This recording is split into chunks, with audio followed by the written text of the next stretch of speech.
So our lives are really fast-paced, especially being in high school. You guys know what it's like. You've got homework, you've got classes, you've got sports, music, clubs, plus family and friends and every other thing that's on your life. If you're a junior, it's a really tough academic year, right? And if you're a senior, you're looking to what's going to happen right after college, you know?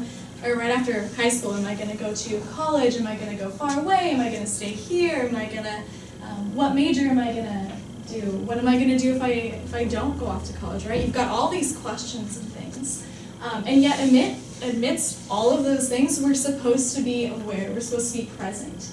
And you guys clearly get this idea so well because, like we talk about, people are people, not projects, right?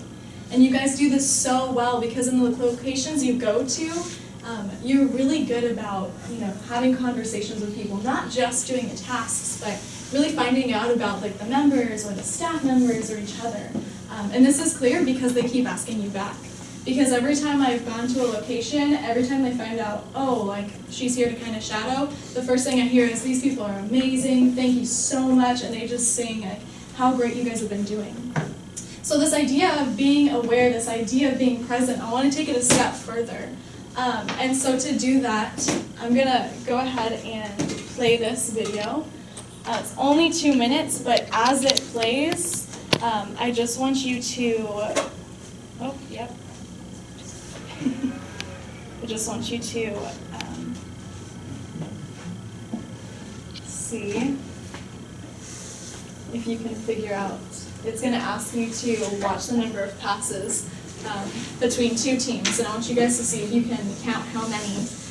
And we'll see at the end if anybody was able to catch, be able to catch it.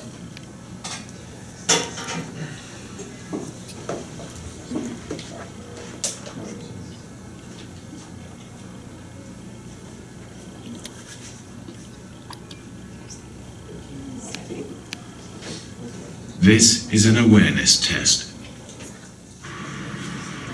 How many passes does the team in white make?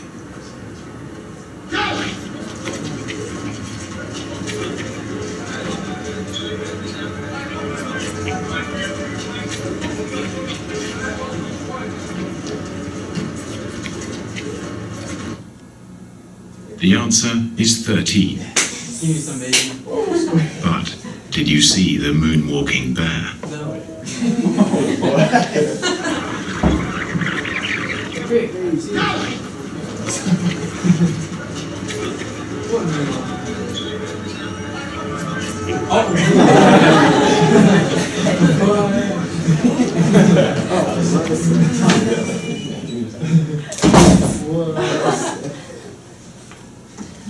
Alright, so that was a commercial about cyclists, but we can use it for our purpose here too.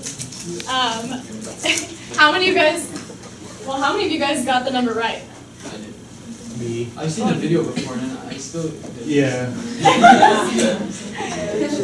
Kind of catches you up. How many of you guys caught the moonwalking bear, especially if you've never seen it before? A couple people? Alright, awesome. So it's this whole idea of awareness, right? I heard you guys kind of laughing as it came on, like, what in the world? The first time I watched it too, I was like, there's no bear. They're like messing with me. Sure enough, the bear's there, right? And so this whole idea of paying attention. Sometimes we get so caught up in the doing and the being with the people that we forget that we get to be with God in those moments. And so this awareness is for his subtle callings within those times. So amidst the craziness, amidst the chaos, amidst all the things that you guys are doing so well, whether it's folding clothes or cleaning equipment or moving things around, or whether you're talking to James or Renee or the people at Enjoy or any of the other locations, tutoring, working with the kids, amidst those times, those moments, I want you guys to be aware of the subtle callings that God might be putting just on your heart. Maybe it's a nudge to do something, maybe it's something deeper. Because the reality is, listening to those callings, it's an invitation for something so much more sweet. We talk about that sweet intersection, right? And so that intersection, it's that moment when not only do you get to, have you here and God here and like you guys are in between, but being able to experience all that he has for you. Maybe it's spending time with him, getting to see his character more, getting to see who he created you to be or not to be. maybe it's even direction in your life. And so to be able to get this, we're going to go ahead and look at Exodus 3, verses 1 to 4. And as I read each part, I'd love for you guys reading me, and then we're just going to pause after each verse and do a short reflection. So Exodus 3, verses 1 to 4 says, "Now Moses was keeping the flock of his father-in-law Jethro, the priest of Midian, and he led his flock to the west side of the wilderness and came to Horeb, the mountain of God." Simple, right?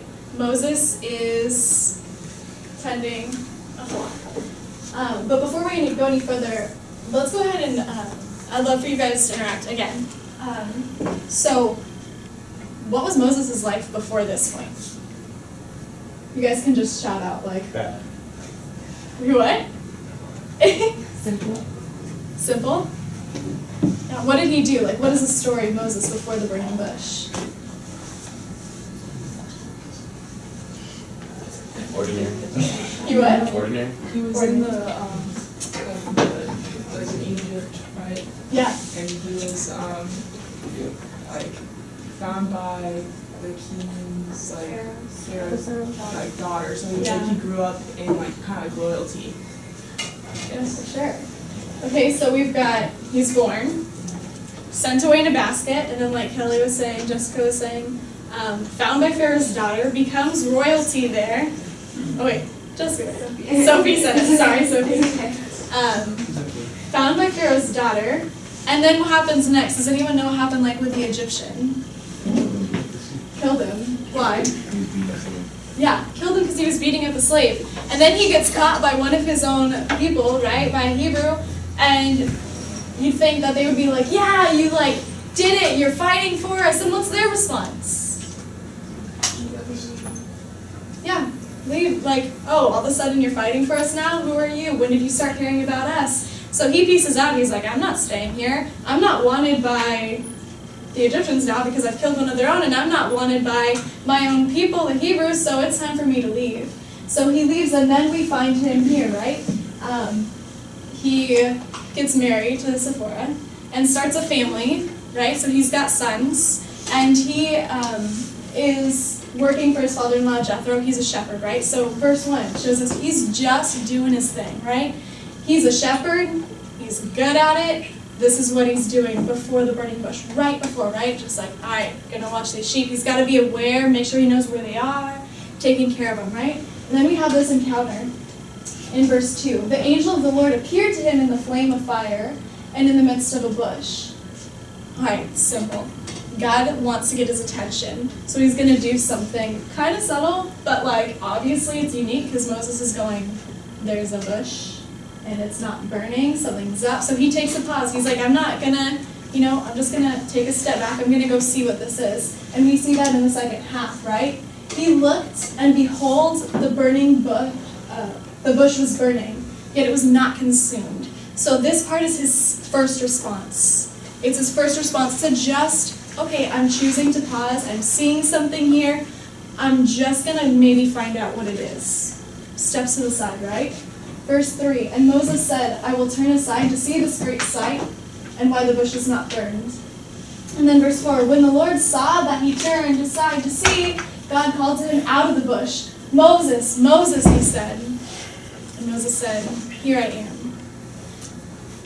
Verse 4, when the Lord saw. So there's some key phrases and things that are really important in order to pick this up.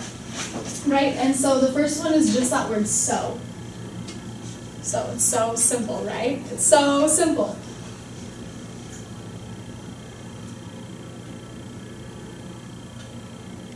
Nope, where'd it go?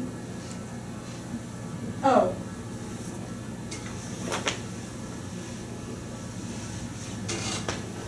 Okay, so he thought, so Moses thought. I don't think it's in this version.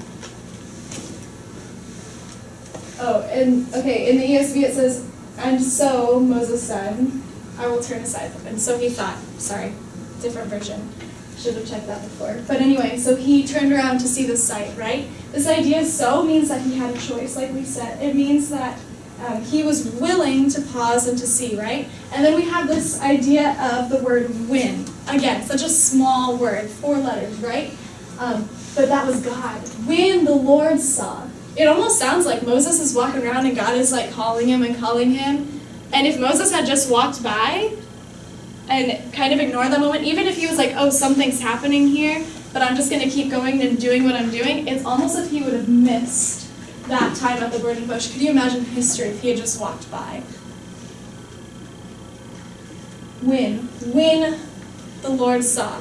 He's waiting for you guys to pause, to see what he has for you, and he's waiting for you to take a step back and say, okay, Lord, what's up? And then that last response, that second response from Moses, here I am. Nothing more than that. He had no clue that this conversation was going to change his life. He had no clue what was in store. He did not know that God was going to have him lead the people of Israel out. All he knew was, someone's calling me, and it's time for me to take a pause and see what's in store for me. Everything that happened after the wrestling with God and, once he received it, that's a whole nother story. We could learn so much from that too. But for the purpose of this, it's just that idea of being aware so that way God can invite you into something deeper. He's inviting you already, but how are you going to respond, right? And so as we're looking at this, as we're learning, like I said, each one of you guys is involved into something, right? Whether you're at Rancho or Enjoy or you're tutoring, whatever it may be, if you're at Precious Lambs or Cause Life, you're involved in something really, really good. You are meeting with the people there, talking with James, talking to Renee. You are moving things around, you're helping them out, you're doing some pretty amazing things. And we're going to call these your sheep tending moments. Okay, just like Moses, you're tending the flock. You are, that's your task, or that is what you're called to do in that time. That's what you've chosen to do, which is so awesome. Not that we're saying the people are sheep, we're just, we're going to call these your sheep tending moments. That's just what you're doing at that time. But the call, the burning bush, what is your burning bush moment? What does that look like for you? Because it's so sweet.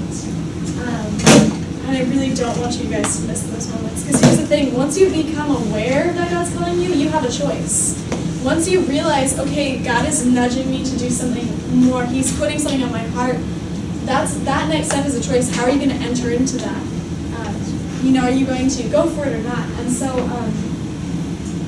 I'm just curious, what are some of the burning bush moments for you guys, do you think, as you're at your ministry sites? Yeah.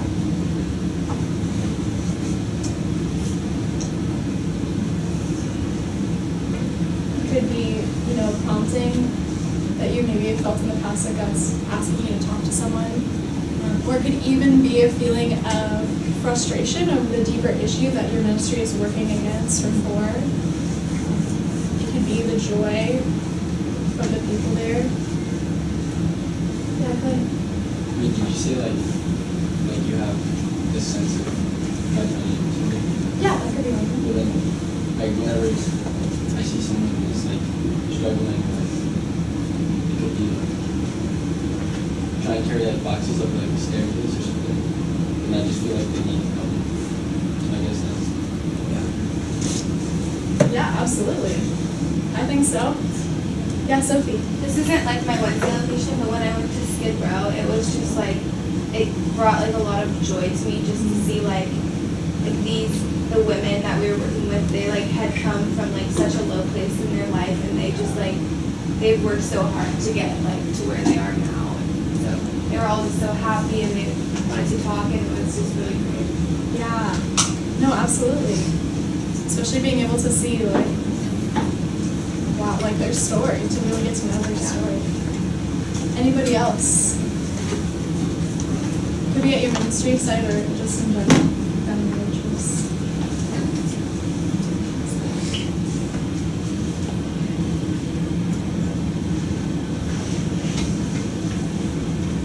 Yeah, go for it. You can just speak out. This is in general, it's sometimes when I just talk to my friends, at the end of the day, I always feel like I should ask them, how was their day?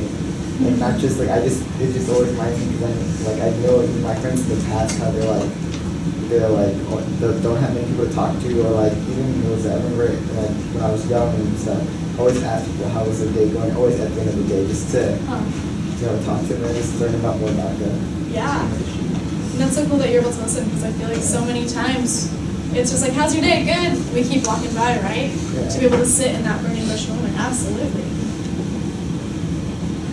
What about the other side? So we're talking about really positive experience. What about maybe something that might be a little bit tougher, like frustration over the issue that your ministry is involved with?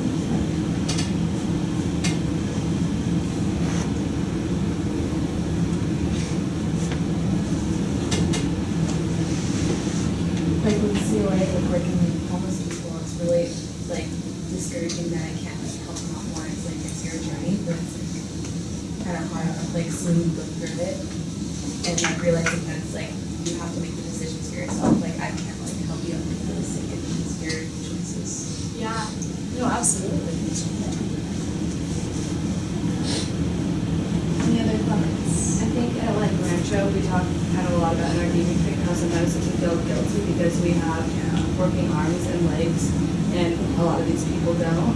So I think just like being aware that we have the abilities, but like not caring so much about the differences between the two of us, and not that they are disabled or less than, because we're all disabled in different ways. So I don't know. Like I've always kind of been like sometimes it can be uncomfortable to be an able-bodied person there sometimes. Yeah. So, Kind of this like tension, right, between I'm thankful for what God has given me, but this like sense of what about other people? How do I wrestle with those and be at peace? Yeah, absolutely.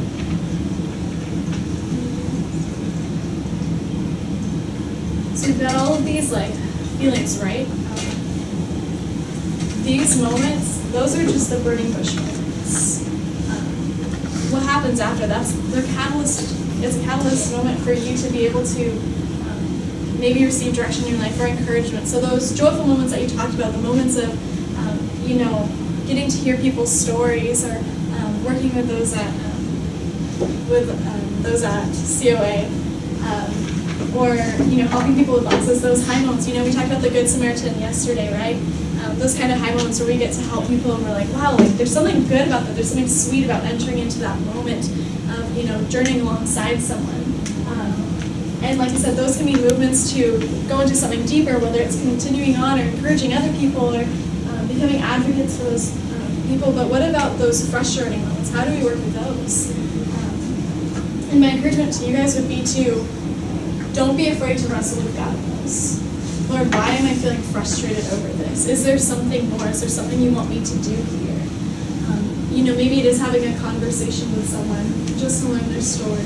Maybe it is becoming advocate. Or even talking to Amberly yesterday. She was here with Enjoy, and she was just telling me a little bit about her story, And she goes, it's really interesting because when I was in high school, I was really athletic and I really loved sports, but this opportunity came for me to work with those with disabilities, and she goes, I just love them so much. My heart was drawn to them, either the stereotypes that people speak against them, and I'm like, that's not true, And so I said, well, what are you doing now? And she goes, I'm in college. I want to get my nursing credential and then work for about 2 years to become a nurse. And then I want to go back to places like Enjoy, and I want to be able to help them and do something with them or for them, So it's kind of that moment of, God, there was something stirring in our heart. I'm frustrated by the way people are treating those with disabilities. They're not getting to know them, and so I'm gonna do something about it. And that's obviously changed the whole course of her life.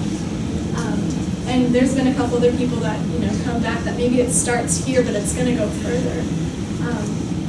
And so my encouragement is to those of you who don't know what God's calling you to those of you who don't know what the sound of God's voice is, because let's be honest, with so many other voices coming at us, it can get really tough. I encourage you to spend that time with Him, because you're never going to know what His voice sounds like if you're not willing to spend those moments with Him. You know, whether it's spending 5 minutes when you wake up in the morning, before you open Facebook, before you open your email, just, okay, Lord, what's next? And truly listening, because our prayers are, okay, Lord, this and this and this, and speak to us, Lord. Okay, I gotta go get ready for school, I gotta go do this or whatever, but what about 5 minutes of just like, here I am. Simple. And it could be, you know, if he keeps putting someone on your heart, then I would encourage you to say, okay, Lord, what about them? Why is this person coming up?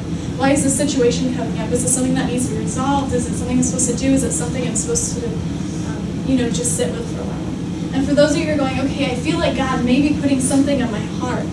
I feel like maybe there's a subtle calling. I'm aware of that right now. What's the next step? Then I encourage you to share that with somebody else, so that way they can encourage you in that, or be like, oh my gosh, me too. Right? Yeah, okay, I'm feeling that same way. Let's run with this together. Or someone to just say, hey, like, you know, that's really awesome, or I'm gonna ask about this later. So someone to keep you accountable. And then the last one would be, if you feel like, okay, I know what God's calling me to do, I know what the next step is, would be to actually take that next step. Is it a conversation you need to have with someone? Is it asking someone's story? Is it advocating for someone or standing up for someone, whatever that may look like? Because those moments are really sweet. Those are the deeper moments that God is calling you to. And it could, whether you know it or not, it could end up changing little by little in the course of your whole life, or even just what you do in the ministry sites. It could be something as simple as, you know, you're going this way, and then all of a sudden God puts this inkling on your heart that maybe there's something else, and you come this way and you experience so much more that you didn't even know was out there. And so yeah, that is just kind of what I have. But are there any just thoughts on this idea of being aware or hearing God's voice?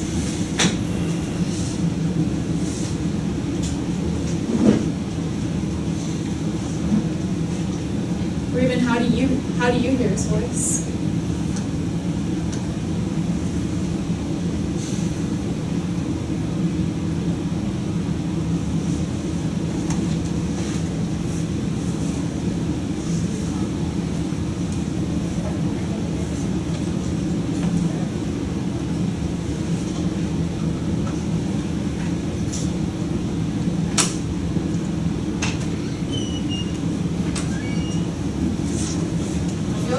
Sometimes I'll just be like walking like down the street, and then or like even at school more so, and like I'll just hear God go like that, and I know it's not me, because like for some people I'm like, yeah, like no, but like I know it's Him, because I know that it's usually like those uncomfortable things where it's like I don't want to do that, so like it's clearly not me, because I'm not gonna go and do that, but it's like you can tell it's Him when it's something like positive and something that's normally out of your comfort zone, and it's like that's when it's hard to trust in Him and like actually like follow like that voice that you're hearing, because it is like usually something out of your comfort zone, something that's like not usually you, and like so that's something totally like that I struggle with sometimes. It's like actually obeying, like when you recognize the voice. Yeah, for sure. I feel like sometimes that's the hardest part too. Okay, Lord, I'm not okay with it. Yeah. Yeah, any other thoughts, or even on what Kelly said? Like what Kelly was saying, like if you have like a total plan for like what you're doing, and then some God's just like nope, and like puts you in a complete direction, like he's like no, I want to do this, and he's like no, you don't want to go this way. Yeah. So it's like kind of hard to be like total blind faith, like go for it. But it's like,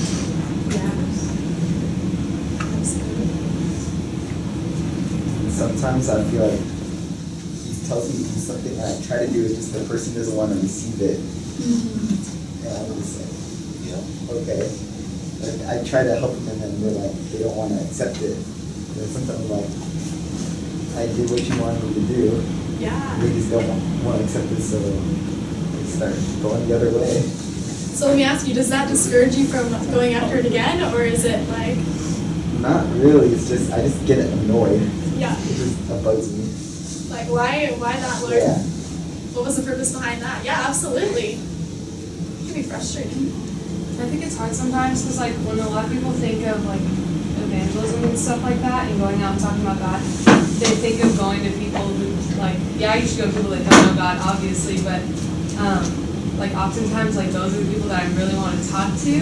But at the same time in the Bible it says like don't spend your time on the ones that don't have an open heart to it. Yeah. So like you gotta know that you have to preach to those people who have an open heart to like what God has to say, what you have to say and stuff like that. But Yeah. like a lot of the times that's not the case, like where you want to go. Absolutely. I think that's so true because like you're aware of like, okay, I feel like God may be calling me here, but my heart is all over this person. Like I just want them to know the truth. So how do we listen to those moments where God is like, it's time to let go. I'm gonna keep working on their heart, but I need you to move on. Because it's hard. We feel like we failed or failed to them or like, you know? Absolutely. Jumping back to like what Kelly said about like little cups and something, it made me like think of this story. Like I was in like a coffee shop somewhere and like there was this lady and she was standing in line or she was waiting for her coffee and God was like telling me, he's like, go up to her and like tell her that everything's gonna be okay. And I was like, that's so weird. Like that's like that makes me so uncomfortable. Like you don't just go up to people and like tell them that. And like I was really like hesitating, you know, and then like she was grabbing her coffee and I was like, hey, like I don't know you, but like everything's gonna be okay. And she just started crying and like yeah, and then we ended up like sitting down for like a minute and she like told me and she was like going through a lot of stuff and I like left and like that was an opportunity that I almost missed, you know. Yeah. Oh my goodness, what a sweet moment to be aware of where God's calling you and be able to respond. That's so cool. Any other thoughts? So good. So this idea of being aware. I'll share this a little bit. So this semester, this idea of wrestling with who do we go to? Am I supposed to go? It's out of my comfort zone. I'm not okay with this. Lord, I did what you asked me to do, but I don't know why. I don't know what the purpose was behind it. It's a lot of wrestling. I mean, the next part of Exodus 3 is Moses wrestling with God, and not me, Lord, not me, not this, right? I don't know about you guys. This semester for me has been crazy in the sense that I think I've wrestled with God more this semester than I have any other semester. Of little things. Lord, why does this person have to go? Why are you taking this person from me? Why are you calling me here, right? And through the entire thing, God was just so faithful in this way. I'm not telling you it's going to be easy. I'm not telling you that what I'm asking you to do is easy because the reality is it's not. It's really going to be tough and at moments it's going to suck. But I need you to trust me. I'm not asking you to be okay with what I'm calling you to do. I'm asking you to trust me because it's going to lead you into something deeper and so much sweeter. And so, I know as you guys go this weekend, as you're hanging out or at homecoming or the football game tonight or whatever you guys are going to do, I encourage you to have those conversations with the Lord, whether it is, Lord, how do I trust you in this? Or even like, what are you asking me to trust you with, Lord God? Yeah, and so that's all I have for you guys. Thanks so much.